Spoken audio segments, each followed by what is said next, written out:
லேயால் 4 ஆண் வாரிசுகளை யாக்கோபுக்கு பெற்றுக் கொடுத்துட்டாங்க. ஆனால் ராக்கேலுக்கோ இன்னும் குழந்தை பிறக்கலை. ஊருக்குள்ளே இருக்கிறவங்க எல்லாம் ஒரு மாதிரி பேச ஆரம்பிச்சிட்டாங்க. முன்னாடி லேயால் கிணத்துக்கிட்ட போகும்போது எப்படி ராக்கேலுக்காகத்தான் யாக்கோபு வேலை செய்கிறாருன்னு சொல்லி கஷ்டப்படுத்துனாங்களோ, அதே மாதிரி இப்போது ராக்கேல் கிணத்துக்கிட்ட போகும்போது ராக்கேலை குழந்தை பெற்றுக்க முடியாதவன்னு கிண்டல் பண்ணி பேசுகிறாங்க. இதனால் ராக்கேல் ரொம்பவும் மனமுடைஞ்சு போகிறாங்க. ராக்கேல் யாக்கோபு கிட்ட வந்து, ஊருக்குள்ளே என்ன மலடின்னு சொல்லி அவமதிக்கிறாங்க, நான் வெளியில் போகும்போது வரும்போது எனக்கு சகுனம் பார்க்குறாங்க, எனக்கு பிள்ளை கொடுங்க இல்லைனா நான் செத்து போகிறேன்னு அழுறாங்க. இதை கேட்ட யாக்கோபு கோவத்தோட, தேவன் தானே உன்னோட கர்ப்பத்தை அடைச்சிருக்காரு, நான் அடைச்சிருக்கேன், பிள்ளை கடவுள் கொடுக்குற வரம், நான் என்ன கடவுளான்னு கேட்குறாரு.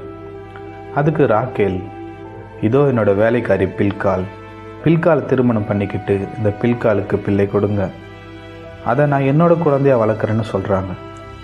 யாக்கோவும் சம்மதிக்கிறாரு. பில்கால் யாருன்னா, ராக்கேலுக்கு கல்யாணம் பண்ணும்போது லாபான் ராக்கேலுக்கு வேலைக்காரியாக கொடுத்தாரு.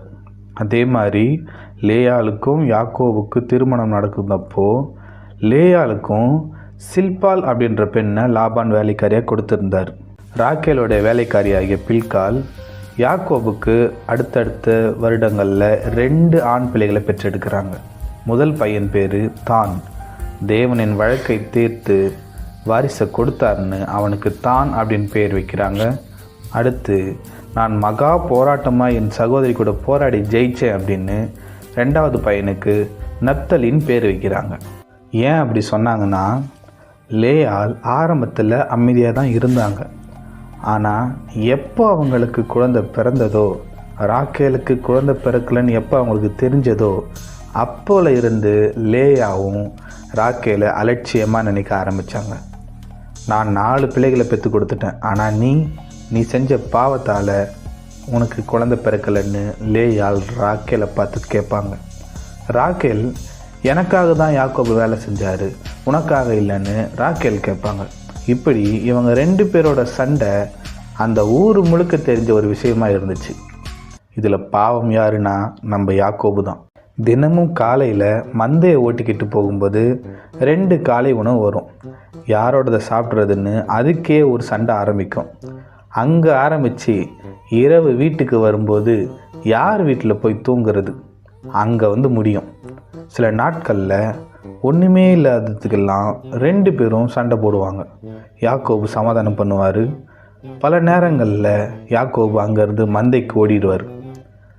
ஒரு பண்டிகை வந்தால் புது ஆடைகள் வாங்கி கொடுத்தா லேயாளுக்கு கொடுத்தது தான் நல்லா இருக்குன்னு ராக்கேல் திட்டுவாங்க, ராக்கேலுக்கு கொடுத்தது தான் நல்லா இருக்குன்னு லேயாள் திட்டுவாங்க.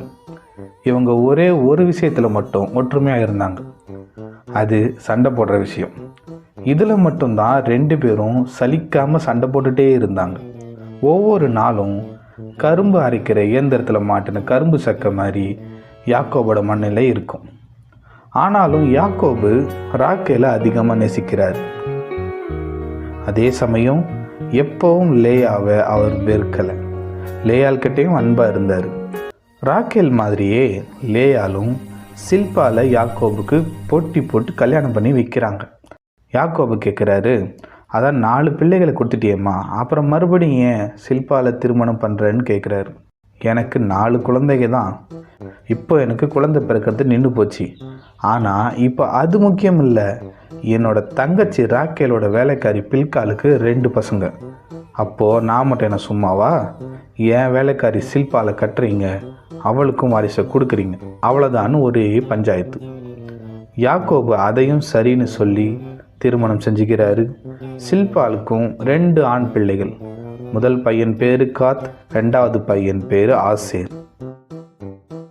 சில வருஷங்கள் கழிச்சு யாக்கோபு நிலத்தை பயிரிட்டு இருந்தார். நல்ல விளைச்சல் நிலம். கர்த்தர் யாக்கோபு ஆசீர்வதிச்சிருந்தார்.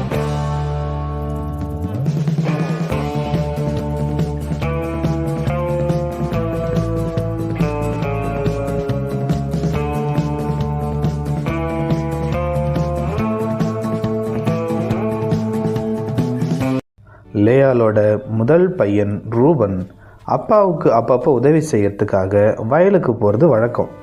ஒரு நாள் ரூபன் வயலுக்கு போகிறான். அது அறுவடை காலமாக இருந்தது. அப்போ ரூபன் தூதாயும் செடிகளை கண்டுபிடிக்கிறான். அந்த கனிகளை பார்த்ததும் ஒரே சந்தோஷம்.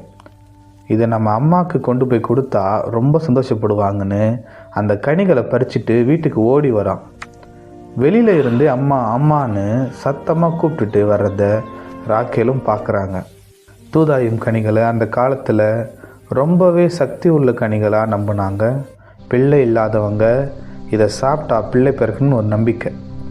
அதுக்கேற்றாற் போல் அந்த செடியோட வேர் மனித உருவத்தில் இருக்கும். நிறைய நல்ல சத்துக்கள் உள்ள செடி அது. குறிப்பாக பிள்ளை இல்லாதவங்க தான் அதிகமாக அந்த கனிகளை மருந்தாக சாப்பிடுவாங்க அந்த காலத்தில். அது மட்டும் இல்லாமல் அந்த செடி ரொம்பவே அபூர்வமாக கிடைக்கக்கூடியது. அவ்வளவு சுலபமாக கிடைக்காது அந்த கனி. கொண்டு வந்த பழத்தை அம்மா லேயாள் கிட்ட கொடுக்குறான் ரூபன். இதை பார்த்த லேயாளுக்கு ஒரே ஆச்சரியம். மகனே, இது எப்படி உனக்கு கிடைச்சிச்சு, எங்கே இருந்து கொண்டு வந்தேன்னு கேட்குறாங்க. அம்மா, இது நம்ம வயலில் தான் கோதுமைகளுக்கு பின்னாடி ஒளிஞ்சிருந்தது. இதை பார்த்ததும் உங்களுக்கு பிடிக்கும்னு கொண்டு வந்தோம்மான்னு சொல்கிறான் ரூபன். இதை கேட்ட லேயாளுக்கு ஒரே பெருமை. அபூர்வமாக கிடைக்கிற பழங்கள் என் மகனுக்கு கிடைச்சிருக்கு, அதை அவன் எனக்குன்னு கொண்டு வந்திருக்கான்னு ஒரே சந்தோஷம். இது எல்லாத்தையும் பார்த்துக்கிட்டு இருந்த ராக்கேல் லேயாள் கூடாரத்துக்குள்ளே வந்து, அக்கா, எனக்கு ரூபன் கொண்டு வந்த தூதாயும் பழங்களை கொஞ்சம் கொடுன்னு கேட்குறாங்க. லேயாளுக்கு செமக்கம் வருது. ஏண்டி, என் பையன் காட்டில் மேட்டில் தேடி கண்டுபிடிச்சி இந்த அபூர்வமான பழங்களை கொண்டு வந்திருக்கான். நீ உன்னோட வீட்டில் இருந்துட்டு அவ்வளோ சுலபமாக இதை வாங்கி சாப்பிட்லான்னு பார்க்குறியா? என் புருஷனை நீ எடுத்துக்கிட்ட, இப்போது என் புள்ள கொண்டு வந்த இந்த பழங்களை கூட விட்டு வைக்க மாட்டேன் அப்படின்னு கேட்குறாங்க. ஏன்னா யாக்கோபு சில மாதங்களாக ராக்கேல் கூடாரத்தில் தான் தூங்குறாரு. லேயாள் கிட்டையும் பசங்கக்கிட்டையும் பேசிட்டு போயிடுவார். ஆனால் லேயாள் வீட்டில் தூங்கி சில பல மாதங்கள் ஆயிடுச்சு. அதான் லேயாளுக்கு அவ்வளோ கோவம். இதுக்கு ராக்கேல் சொல்கிறாங்க, சரி, எனக்கு நீ அந்த தூதாயும் பழங்களை இப்போ கொடு, இன்றைக்கி ஒரு நாள் அவரை உங்களோட கூடாரத்திலேயே தங்க வச்சுக்கோங்கன்னு சொல்கிறார். அந்த கனிகளை ராக்கேலுக்கு கொடுக்குறாங்க. அதுக்கு பதிலாக யாக்கோபு லேயாள் கூடாரத்தில் போய் தூங்குறாரு. யாக்கோபு மனசில் நினைக்கிறாரு, இந்த ஒரு பழத்துக்காகவா என் அடமானம் வச்சிங்க ரெண்டு பேரும்? சில மாதங்களில் லேயாள் மறுபடியும் கர்ப்பமாகறாங்க. 5ஆவதாக ஒரு பையனை பெற்றெடுக்கிறாங்க. அவனுக்கு இசக்கார்னு பேர் வைக்கிறாங்க. லேயாளுக்கு இன்னும் 6ஆவதாக ஒரு பையனும் கடைசியாக ஒரு பொண்ணும் பிறக்குது. 6ஆவதாக பையன் பேர் செபுலோன், பொண்ணு பேர் தீனாள். லேயா சந்தோஷத்தில் மிதக்கிறாங்க. இதை பார்த்துட்டு இருக்க ராக்கேல், அக்காவுக்கு குழந்தை பிறந்ததில் அவங்களுக்கு சந்தோஷம்தான், ஆனால் நமக்கு ஒரு பிள்ளை பிறக்கலையேன்னு ரொம்பவே வேதனைப்பட்டு இருக்கிறாங்க.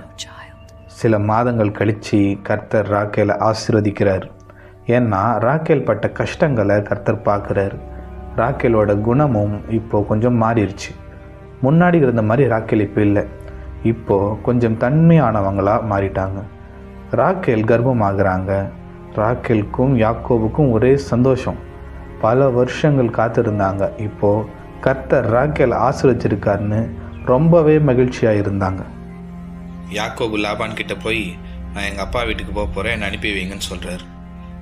லாபான் என்ன சொன்னார்னா, கதையே இனிமேல் தான் ஆரம்பிக்குது.